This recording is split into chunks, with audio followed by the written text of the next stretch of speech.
Qual é o meu chamado? Talvez essa seja a principal dúvida entre muitos cristãos ainda nos dias de hoje. Entender qual é o chamado de Deus para suas vidas. E hoje eu quero trazer clareza a respeito desse tema e passear com você nas Escrituras, a fim de que nós possamos entender melhor, com clareza, a respeito do chamado de Deus para as nossas vidas.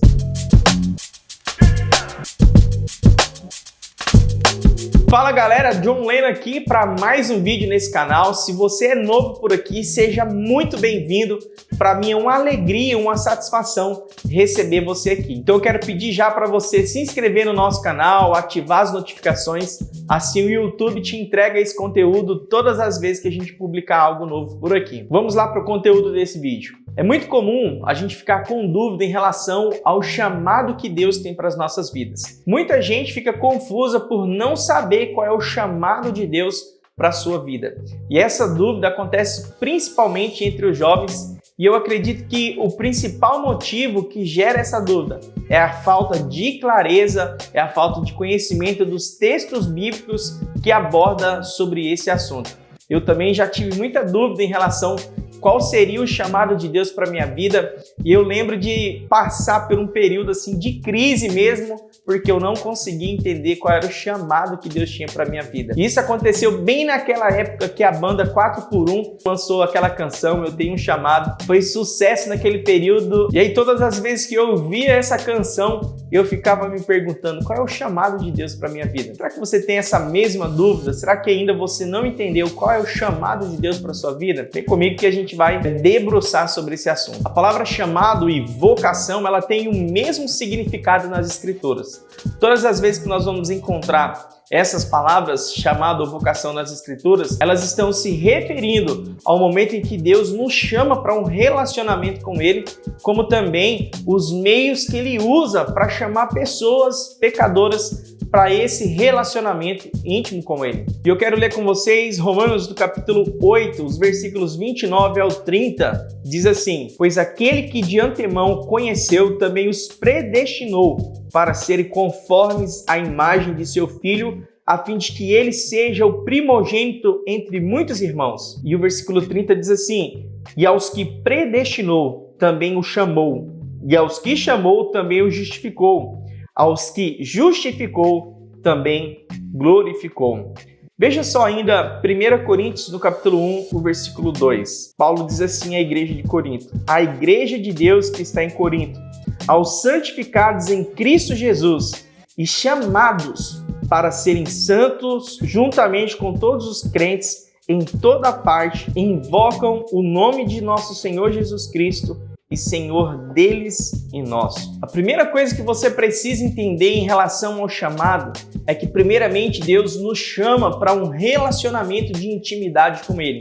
E à medida que nós vamos crescendo nesse relacionamento, a sua expectativa é que nós nos tornemos santos, irrepreensíveis e tenhamos o mesmo caráter do seu Filho, Jesus. E a partir desse relacionamento, Ele nos dá uma missão, que é sermos testemunhas para o mundo das grandezas do seu reino, do seu amor e da sua graça. Veja só o que diz aqui em 1 de Pedro, no capítulo 2, o versículo 9. Vocês, porém, são geração eleita, sacerdócio real, nação santa, povo exclusivo de Deus para anunciar as grandezas daquele que os chamou das trevas para a sua maravilhosa luz. Então, o grande objetivo do Senhor nos chamar para esse relacionamento, e a partir desse relacionamento nós nos tornemos testemunhas do seu amor, da sua graça, da sua misericórdia sobre todo o mundo. Existe um conceito no nosso meio que ainda nós precisamos desconstruí-lo,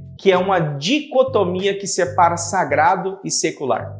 E essa dicotomia entre sagrado e secular, ela surgiu lá no catolicismo medieval, onde a elite religiosa fez essa distinção entre o natural e o sobrenatural, entre as coisas sagradas e as coisas que não eram sagradas. Então eles criaram essa dicotomia, essa separação, que aquilo que eu faço na igreja é sagrado e as coisas que eu faço lá fora no mercado secular não é sagrado. E aí surgem dois nomes importantes na história que vêm desconstruindo essa dicotomia entre sagrado e secular. O primeiro reformador que surgiu combatendo essa dicotomia foi Lutero e depois, mais tarde, João Calvino. Ambos defendiam a doutrina da justificação pela fé, quebrando essa cultura que ainda permeia muitas vidas, muitos cristãos dentro das suas igrejas, entre sagrado e secular. Aquilo que eu faço na igreja no domingo é sagrado e aquilo que eu faço na segunda-feira no meu trabalho é secular. E uma vez que nós somos chamados por Deus e aceitamos esse chamado, não existe mais essa dicotomia entre sagrado e secular. Tudo que eu faço, ele deve ser para a glória de Deus. É por isso que Paulo vai dizer, olha, quer vocês comam, quer vocês bebam, tudo que vocês fizerem, façam para a glória de Deus. Mas isso também não exclui a ideia de que algumas pessoas são chamadas por Deus para exercer o ofício eclesiástico. Mas nem por isso esse ofício eclesiástico ele é mais sagrado ou ele é mais especial do que aquilo que nós fazemos no mercado de trabalho. Veja só, Efésios capítulo 4, do 11 ao 13, que diz assim: E ele designou alguns para apóstolos, outros para profetas, outros para evangelistas e outros para pastores e mestres, com o fim de preparar os santos para a obra do ministério, para que o corpo de Cristo seja edificado, até que todos alcancemos a unidade da fé e o dom do conhecimento do Filho de Deus e cheguemos à maturidade, atingindo a medida da plenitude de Cristo. Então Paulo explica que Deus separa aqui esses 5 oficiais da igreja com a finalidade de equipar, de preparar os santos para que esses exerçam a obra do ministério. E isso independente da sua esfera de atuação. Pode ser que você vai ser chamado por Deus para atuar dentro da esfera da religião, mas pode ser que o Senhor vai te colocar você lá na esfera da comunicação, lá no mercado de trabalho, das artes, ciências, entretenimento. Independente de qual seja a sua área de atuação, você deve ser uma testemunha do nosso Deus. Olha só o que Paulo ainda vai dizer em 1 Coríntios, no capítulo 7, dos versículos 20 até o 22. Ele diz assim: Cada um deve permanecer na condição em que foi chamado por Deus. Foi chamado por Deus sendo escravo? Não se incomode com isso, mas se você puder conseguir a liberdade, consiga. Pois aquele que sendo escravo foi chamado pelo Senhor é liberto e pertence ao Senhor.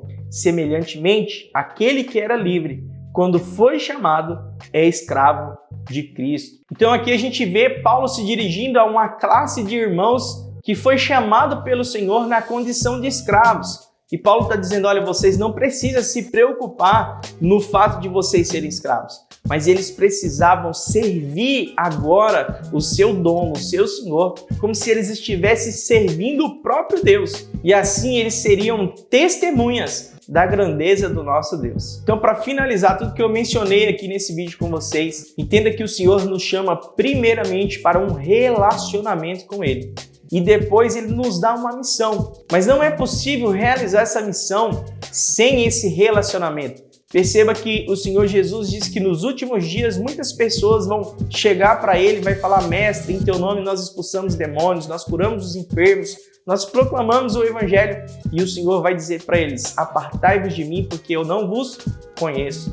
Então, primeiramente, nós precisamos ser conhecidos pelo Senhor. E nós somos conhecidos pelo Senhor quando nós desenvolvemos um relacionamento com Ele. Então, você foi chamado por Deus para ser filho, para ter um relacionamento primeiramente pessoal com Ele.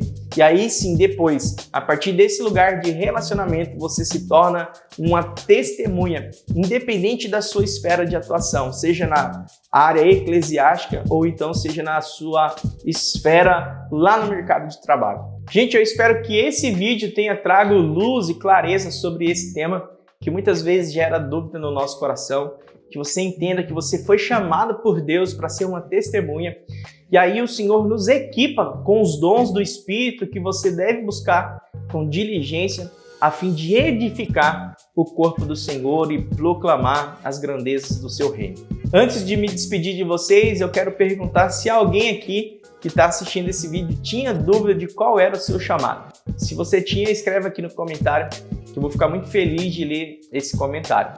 Gente, eu vou ficando por aqui. Fiquem com Deus. Eu espero que você possa viver o seu chamado com amplitude, manifestando as grandezas do nosso Deus a toda a criação. Deus abençoe, um forte abraço e tchau!